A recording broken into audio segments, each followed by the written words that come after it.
before we go any farther, tell me how the basketball season has gone so far for you. So far, I think it's been going great. We have lots of fun, and it's more fun when we win. I would say when we were 1-4, it was one of those where it's like we knew we shouldn't be 1-4. I think almost everyone knew we shouldn't be 1-4, so it was like we need to prove ourselves, and we need to prove that we are not a 1-4 team, and that we are a winning season team. So we needed to get back out there, work even harder, and make sure we just do the little things, because that is something that we as a team need to work on to beat other teams and improve, and when we are winning, to keep winning. Yeah. Well, you guys played some very difficult competition before the GLVC even started. Pittsburgh State's was ranked in the top 25, and CMU in the top 25. So you had some good games there. Were those people tough to play against? I would say they were tough, but we knew they were tough. So we wanted to go out there and prove that, hey, these are tough teams, and we can beat them, and we are not something to be overlooked, that we are a team that we will come out and we will beat you, and it's going to be a huge surprise, but to us it wouldn't be, and it shouldn't be. So I feel like I feel like we can do that throughout the season this year, which I'm excited for. Rhyann Fisher is our guest, a sophomore at William Jewell College on the women's basketball team. Your role has been, and you started out playing excellent defense last year. You kind of became known for that. Is that kind of your role again this year?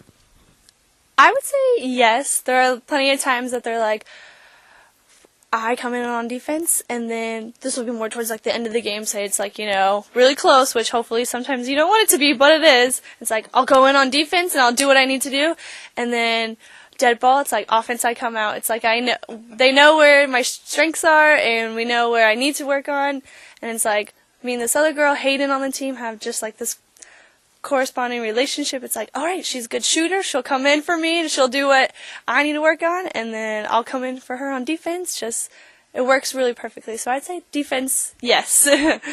Ryan, in your mind, what makes a good defensive player? I would say the first thing that ever comes to my mind about defense is communication, because it not only helps yourself but your whole team. Like, you have to be able to communicate with your whole team, because sometimes it's just one-on-one and you can't see anything, and you have to be low, hands moving, ready. There's no reaching, even though that's something I really need to work on, but like, you get to that mentality and you're like, you just gotta move your feet, because all you have to do is play defense for 20 seconds maybe. And that's all you gotta do, because you only get 30 seconds to shoot a shot, and the other team's gonna mess up or do something. You come from Osawatomie, Kansas, and in high school, did you play lots of man-to-man like you do here, or was there some zone involved? In high school, we did primarily man-to-man. I've never been a big fan of zone, and I feel like zone can be hard. It can be really hard, because like I said, communicating is the best aspect you can do on defense, and when there's no communication, zone can be extremely hard, and man can also. But I prefer man, and I've been playing it my entire life, so it's just like, once you know it, and you know what's going to happen next, and you know who should be there for help and who shouldn't, stuff like that. Well, you stepped in as a freshman last year, played so well defensively again this year. Was it a big jump from high school to college in terms of the complexity and the skill level, all that? I would say yes, just because transitioning from high school to college is a whole new game. There's not going to be one or two really good girls on a team, like there is in high school. It's like every single person on that team is good. Every single person got to go to college and play basketball, and the skill level and especially the speed of the game has just heightened. So if you can't match that level, then there's no way you can make it on college basketball. How about going to school at this level and playing college basketball? William Jewell is extremely hard. We are the critical thinking college, so it is very vital that we do all these really tough classes and all this critical thinking implemented into our classes. So balancing basketball and school is something that every student needs to, but especially at William Jewell because there's just a lot of workload upon basketball, and then you gotta make sure you're eating right and sleeping, and there's just like all of this stuff that you have to do in order to be a good player. Rhyann Fisher is our guest, and toward that end, critical thinking is the new I don't know, the outcome we're looking for at William Jewell College. What does critical thinking mean to you? To me, critical thinking is there could be one way that you can solve a problem, but at William Jewell there should be endless ways that you find a problem, and then you can take multiple ways from this person, put it together, create a whole new thing, or you have to think about not only about yourself but other aspects of things. It can't just be like, oh, like the gender. It could be like the culture, the environment. There's just all these aspects that go into it that you're not just singling out one factor when looking into a problem. You a good student?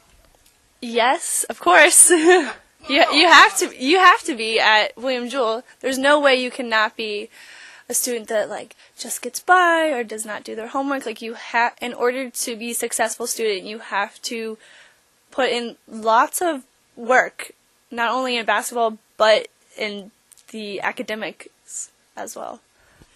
Does being a good student help you in basketball? Yes. Being a good student sets you up for when basketball is going to be over. Right now, it's just one of those things where, like, it's awesome, but it teaches you how to manage your time. So, like, I know that it's like, oh, man, I have lots of studying to do. I probably shouldn't wait till after practice to do it because sometimes it's like, because sometimes practice can end at 6:37 and you're like, oh, I want to go eat, and then it's like, I'm tired, I gotta go to bed. So you're like, you have to manage if you're gonna wake up early, do homework, stuff like that I know in everyday life you're gonna have to manage when out of college too. Rhyann Fisher, our guest here. It's halftime at UMSL. I don't want to talk about basketball anymore. Tell me about what you do. I mean, you've talked about studying and all that kind of stuff. What do you do for fun? For fun, I love the basketball team. We hang out with each other a lot. And I'm in sorority. I'm in Delta Zeta there, so I love to hang out with my sorority sisters or the basketball team. And I even hang out with my boyfriend a lot. It's just one of those things that I love, socializing. So if there's any event at Jewell, we're always there, always supporting, or just catching like a soccer game, a volleyball game, football, anything that has to do with like getting out of my room and not staying there. Yeah, you know what? I'll say this about you, and there are other people like this, but I've never, ever come across you at practice before, after, whatever, games, bus, whatever. You never fail to have a smile on your face. You really enjoy life, it looks like.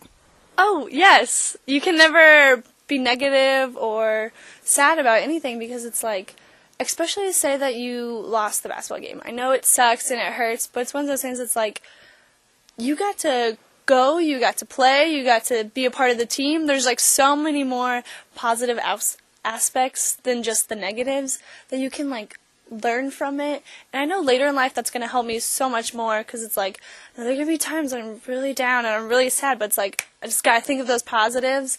And I also just really love smiling. And yet here you are, this killer defender, which I find an interesting contrast.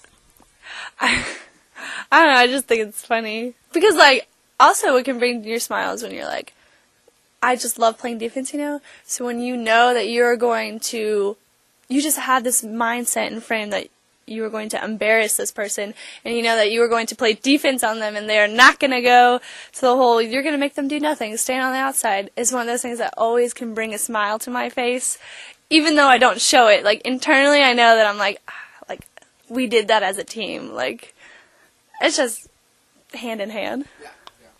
Rhyann Fisher, our guest. Last, before you go, you mentioned life after basketball. Where do you see that taking you? Life after basketball, I know it's up in the air. I'm a little nervous because I've asked a lot of seniors, I'm like, what are you guys going to do? And they're like, half of them are like, I don't know. And the other half are like, all right, I'm going to do this. But I hope to become an elementary teacher. I will probably stay in the Kansas City area, you know, see how it is, because I love Kansas City. And I want to at least, I want to coach basketball. I want to keep some basketball in my life because you can't just have it your whole life and then whoop, done right after college. Like I want to keep something. Like I'll coach a high school team. I'll coach little kids. I gotta do something to just make sure that basketball doesn't go away. Rhyann Fisher with us, and you know what's nice? We have basketball, you in our basketball lives for the next 2.5 years, and that's exciting. I'm very excited as well too. That is 100% sure. Thanks, Rhyann, and we'll be back with more in a moment.